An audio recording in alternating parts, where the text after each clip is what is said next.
This is Cash Content and Chaos, a podcast about money, entrepreneurship, creativity, and last but not least, sex work.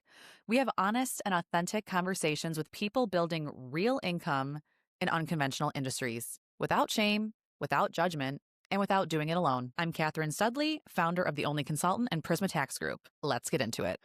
So here I am on a Sunday night in the Philippines doing shots of duck embryo eggs, which is like what you would expect Anthony Bourdain to do. You know what I'm saying? And it tasted like warm chicken soup in a hard-boiled egg.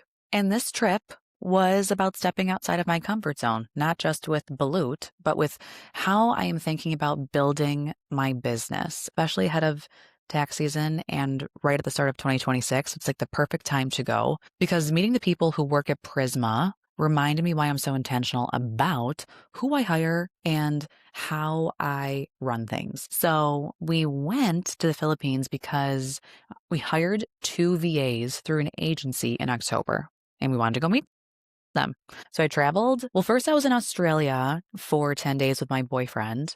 And then he went to China for work. And then my mom and Marquise, both colleagues, met me in Cebu, Philippines. And like I said, it's non-negotiable to meet people who work at my business. Like I have to know you, especially because I feel like my heart and soul is in this. Like it's just really very important that I know exactly who's here. So we met up with everyone. We did 2 days in a conference room, like training and strategizing, and then 2 days touring Cebu in a 12-person van, extravaganza hoopla, with a videographer team. They were so fun. Oh my God. And yeah, we bonded and actually learned about the culture and expanded our professional relationships at the same time. So in Cebu, Philippines, which is an island, the Philippines is like made up of many islands, it was Sinulog season. During Sinulog season, people celebrate with street dancing and colorful traditional outfits. It's a lively cultural celebration honoring the child Jesus.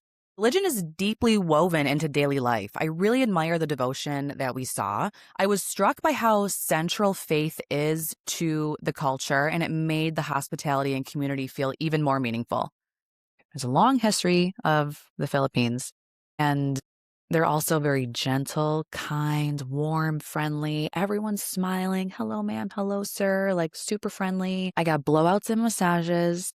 I treated my mother to blowouts and massages, and the service culture and the hospitality is so real. Like even our VAs, Anton and Roxy, when we were done working and it was time to leave, they would not leave until we got into our Ubers just out of hospitality. Like we just weren't used to it. We're like, no, you can go. They're like, no, you don't understand. Like we have to stay. And the landscape is beautiful. So there's beautiful beaches. There's actually whale sharks there. We didn't go this time, but next time I'm definitely swimming with the whale sharks. But then there's also mountains. And then there's like regular life happening in between. There's like a countryside and there's a city. And if you remember, unfortunately, there was like a very severe flood and typhoon that hit Cebu in November. And I didn't see any of the damage. Obviously, we didn't go everywhere, but it seems to be pretty rebuilt and everyone is in very good spirits. But, you know, when it's not a typhoon, it's a beautiful tropical paradise. The fruit,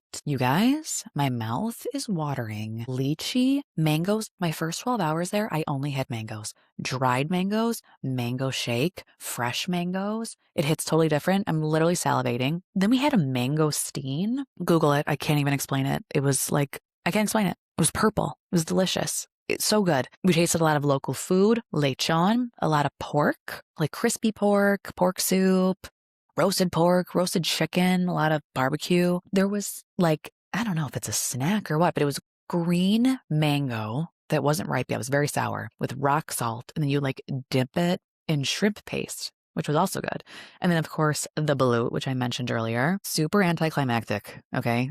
It was not crazy at all. Like it was totally fine. You put a little vinegar on it, and the one I had was like a very young embryo. I guess sometimes there's like feathers on it. I didn't get the feathers, but I'm really happy I did it. The natural foliage, like the houseplants that we struggle and pray to keep alive, are just growing wild. It's a different kind of tropical. Like it's not Florida. Really, really beautiful plants. My mom and I the whole time were just like we're so engrossed in the foliage I couldn't pay attention to anything else because it's just so lush and beautiful. and the culture is very rich and vibrant. And we did a little bit of karaoke as well, which was very fun. So how we would do karaoke, like the whole bar is listening to the same person sing. They have little rooms, like, like a little, it looks like a strip club section, honestly. And then everyone's just singing karaoke, all American songs, super wholesome time. Did a lot of shopping. These malls are massive. It's not a joke. There's like 5 floors to them. The Korean skincare is so reasonably priced. I got all kinds of face masks for like $1.50 each. I bought 30 of them. I lost my mind when I was flying back from Philippines. We went to Hong Kong for a couple days, which I'll talk about. But when I was getting out of the Philippines, they stopped me at security and said that I had too much liquid in my bag, and it was literally from all the face masks I had. Don't go crazy with the face masks, guys. But we learned a lot about the outsourcing reality. Like, I really wanted to go and learn about the real costs of living in the Philippines and really, really get in touch with the culture, really immerse myself in it. I really wanted to understand. And we can pay a fair wage that is advantageous to both parties. This is not exploitation. I have a hybrid team. I'm not ashamed to talk about it. I have Americans and Filipinos. Everyone that works with us signs an international disclosure. Everyone is background checked and VPN'd in the whole world. And to be totally honest with you, I have hired many American admin for similar position, and I have no regrets about the Filipino team. Filipinos, I have found, have a very strong work ethic and exceptional customer service skills. I mean, the patience our team has, tenfold what I have, to be honest. And I would think I'm a pretty patient person, or I can be. But they really like tie everything up with like a cherry on top and like a beautiful bow as far as communication goes. And a little taboo, but honestly, it's important that I am doing what makes sense for my business, period. Like, at the end of the day, that's what's going on here. The world is getting smaller because the internet made the digital world international. So why can't we all work together? How many OnlyFans creators have offshore chatters? Literally, the industry depends on it. We all know the same TikTok trends. You know what I'm saying? So in talking to people, and I was talking to one of our VAs, his wife, what really broke my heart is that oftentimes when they're working at call centers, Americans are disrespecting Filipinos. I guess not a huge surprise, but really after meeting them and immersing myself in the Philippines and their culture, that disrespect is so unnecessary. Is the kindest people ever. Like I said, super warm, kind, friendly. And I learned that the Filipino job market is extremely competitive. So everyone's graduating with degrees and there's just not the opportunity in their own economy. So when you're hiring offshore, you're oftentimes getting super high caliber individuals, which is only better for everyone. And this is about creating an opportunity and building something that's bigger than just me. I love international people and culture, and it's always been a dream of mine to do business globally. So I'm all over this. I am all over this. But speaking about building a business in your own way, whether your team is in Cebu or only Americans, or you're running it from your bedroom, it's that tax season is coming, everyone. It's right upon us.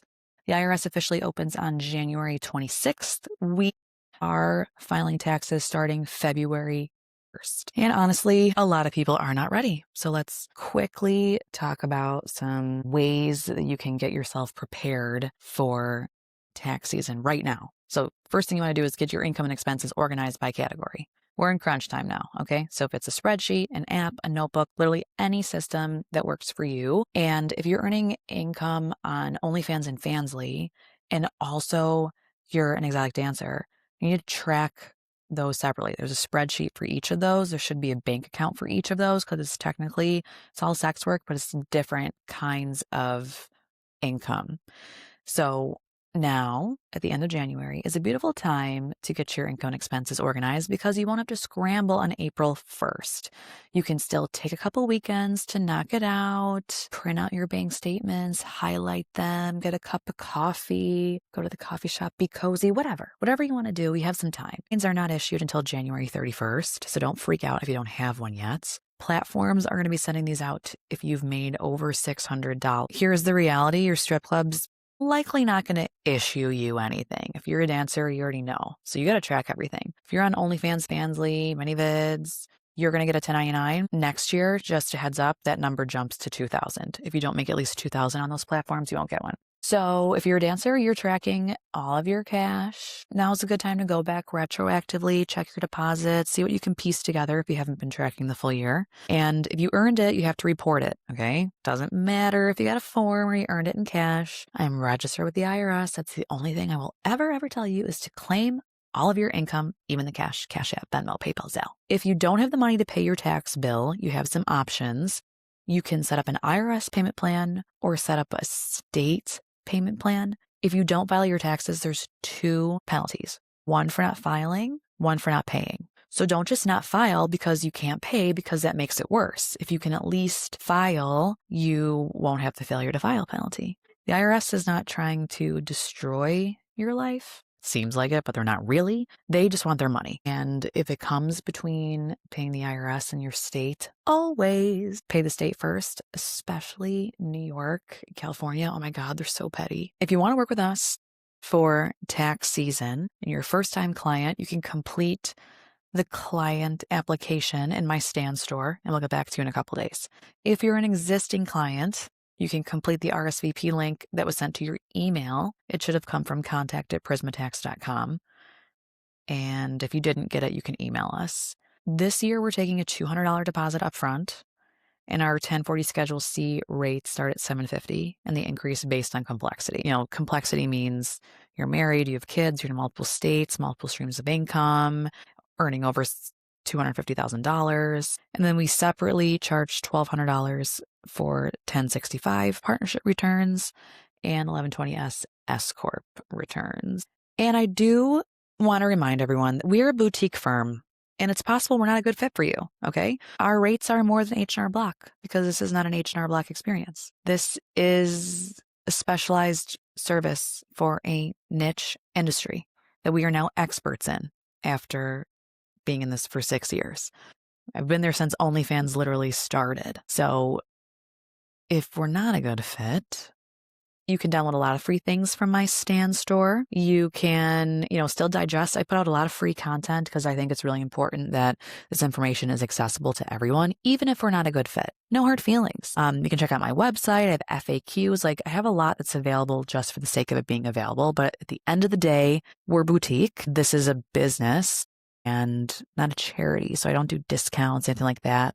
These are our professional rates. I am building an app, however, so that I can better serve more people. I'm hoping it's out. I don't want to make any promises. I think before the end of tax season. I never developed an app before. There's a lot that's going into this. But my long-term goal is to serve more people. Today, we're boutique. Check us out. Check out the freebies. If you need any support, you can always book a call with me too. But I do just want to leave you with tax season does not have to be scary. It's just paperwork at the end of the day, okay? So not life and death. It's just documenting the money you already made and spent, collecting it, sending it to us. The worst thing you can do is to do nothing and to ignore it. Like I said, you can at least file the tax return and set up a payment plan after, and now is a beautiful time to get organized. I'm gently suggesting you consider tracking your income and expenses before it's crunch time and we don't have the capacity to help you and you have to go on extension. So, whether you work with us or you work with someone else, just start thinking about it. And I'm going to leave it at that, you guys. This is a short and sweet episode, first one of the year.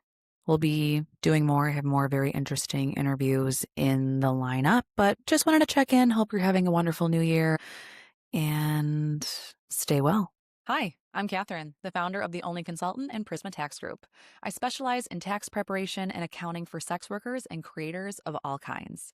Thank you for tuning into Cash Content and Chaos, the podcast where money, entrepreneurship, and real life collide. Listen in to learn, laugh, and realize that you're not alone in figuring it all out.